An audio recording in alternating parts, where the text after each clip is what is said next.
Station,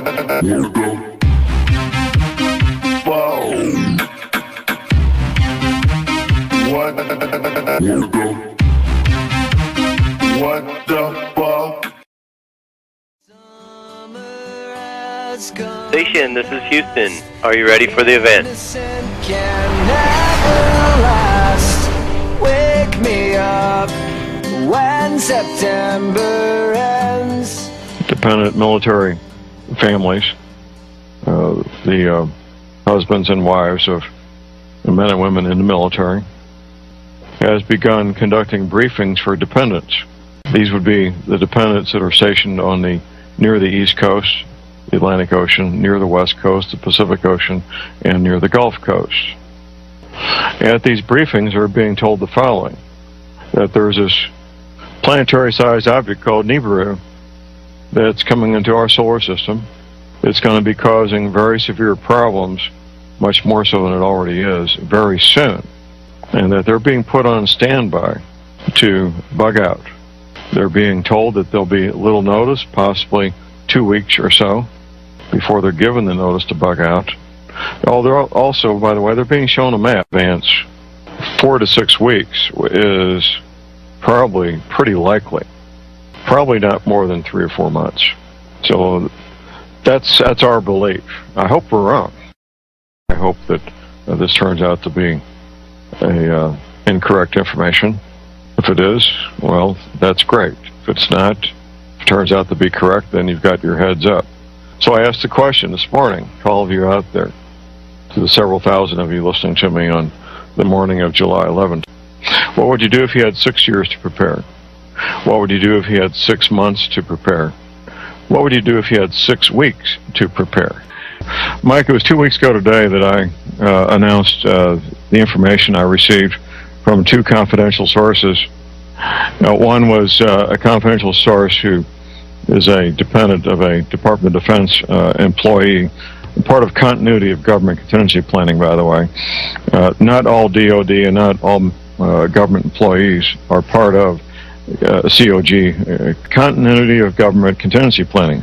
Anyway, at this briefing, which they had to sign a non-disclosure agreement before the briefing began, they were told that they were being put on standby for evacuation, that they may get as much as 2 weeks' notice, they may not. And they started telling these dependents about Nibiru, Planet X, and how this planetary-sized object was going to cause massive flooding on all coastal areas. And that was pretty much it for that source. The second source is in the Department of Homeland Security, and that source basically confirmed what the first source said without going any further on that. And then the following day, or the same day, I should say, you came up with your own sources, Mike, and why don't you tell us about those? Well, the source that first told me about this, and I've been doing some digging since then, but the source that first told me about this is a director-level individual for a foreign intelligence agency that I have occasion to speak with now and then. And what I was told, and I was told this probably maybe 60 or 90 days ago, and I didn't put a lot of credence in it at the time, but as I've researched, I have to put more and more credence in it. And as a qualifier, I have to say this up front, that, you know, perhaps this is being floated as disinformation to discredit people and to discredit. So I have to give a caveat there. I don't think it is, but it could be just that type of effort. But I was told that to be very prepared on the dates of August 17th and the dates of September 26th, that a planet-sized object would be passing passing very, very near the Earth. And I was told that the closest distance would be maybe 5 to 10 Earth diameters. It would come that close, and that we should be be prepared for massive earthquakes, and as a result of those earthquakes, tsunami level flooding in coastal areas. Now, since that time, I've done some more digging, and I spoke with intelligence sources within the U.S. who not only confirmed that, but added some more fuel to the fire. And one of the things is that this object is coming in at an extremely high rate of speed. And what the other concern is, besides just the near passage, is that as this thing passes through the asteroid belt, it's going to disturb the stable orbits of many asteroids that are out there that are orbiting, and be like a cue ball on a billiard table and send these things going helter-skelter in every direction, so that no one knows where they're going to end up and what their ultimate destinations are going to be, and that we may be living with after effects of this for a number of years into the future. Absolutely. And then you had a second source, I understand, as well. Well, the second source was the one within the U.S. government. There was another, my primary source was from a foreign intelligence agency. Right.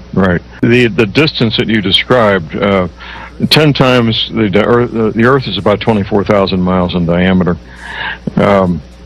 So 10 times that would only be 250,000 miles. That's about the distance of the moon, by the way. Yeah, that's close. And I've been told that the size of this object could be as big as the moon. Could be. It is being tracked currently, and the primary tracking station is that large dish in Puerto Rico, I believe it is. So I'm trying to learn more and as much as I can, as quickly as I can, because this will affect a lot of people. Now, I also have to tell you, I have been told point blank information that I can't share, because I was told if I go on the air with this, that my truck's going to blow up with me in it. And and mostly what that has to do with the high rate of speed it's traveling at, and how it achieved that high rate of speed.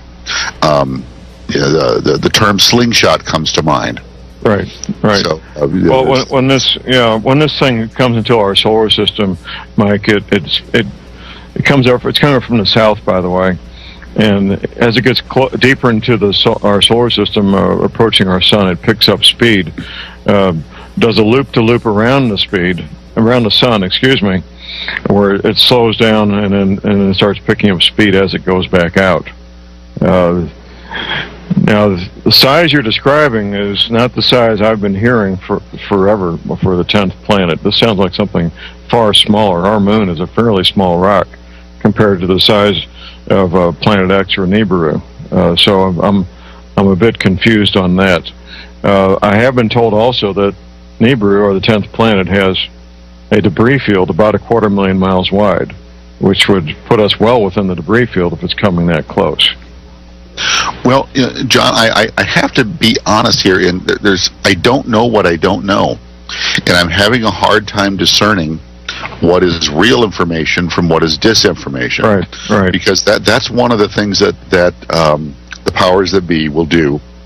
And so it's up to us to use our own discernment to try to determine, hey, what's real and what's bunk.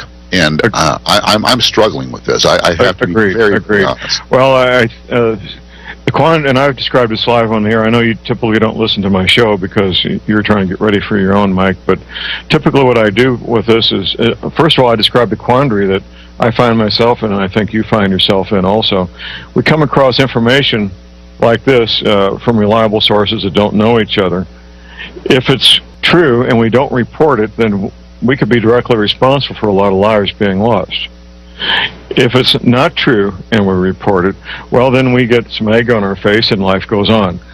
What I'm doing, Mike, is encouraging people to look at these dates as a opportunity for a training opportunity for us to evaluate our prudent preparedness, develop a plan A, a plan B, maybe even a plan C, to be able to evacuate if we live on a coastal area and be able to have a safe haven to go to. The dates of August 17th and September 26th may or may not be the accurate dates on one hand. On the other, the scientists I work with, and I work with a number of scientists, they're all in agreement that, yes, this thing's coming. And when it does come, it's going to cause massive flooding in all coastal areas. As you probably know, Mike, I've debriefed about 24 Navy veterans who were at the classified briefings, telling them that during their lifetimes this coastal flooding would occur. So I agree with you. It's a quandary. It's something that we need to encourage people to do their own research, to achieve their own level of discernment, and make decisions based on the knowledge that they gain. Well, John, if worse comes to worse, it may be a good time to take the family on a camping trip and just be away from any large urban areas at all, because if something of this magnitude occurs, there's going to be mass panic. And when that happens, your freeways are going to be like parking lots, and you're not going to be able to get away. You're going to be stuck where you are. Temperatures are going to flare. People are going to become desperate, and it might not be a bad time to take advantage of a national park somewhere. Take the family out camping. Be prepared. Take as much stuff as you can. That's useful, utilitarian to you, and just be somewhere else. If you've got yourself a cabin or a vacation home, or you own rural property someplace, then better yet, you might, like I said, you may just want to be out of the cities. Well, and you're right. Turn it into an enjoyable occasion, like you said, a training exercise, if you will, so that you at least minimize the risk, and you don't get yourself caught up in a massive urban situation, where you're sitting on a freeway and you can't move because it's bumper to bumper, and the cars around you are running out of gas because they've been sitting there for 10 hours idling. Right. Well, I've talked occasionally, I did recently, about the aerial photograph of Houston, Texas, when people were trying to evacuate when that hurricane was headed that way. I counted the lanes up that weren't moving all in one direction. I think it was 12 or 14 lanes, interstate highway and outer roads. It was amazing, an amazing, very scary photograph. Mike, we got a caller here. James from Fort Worth. Good morning, James. Hey guys, how y'all doing? Good.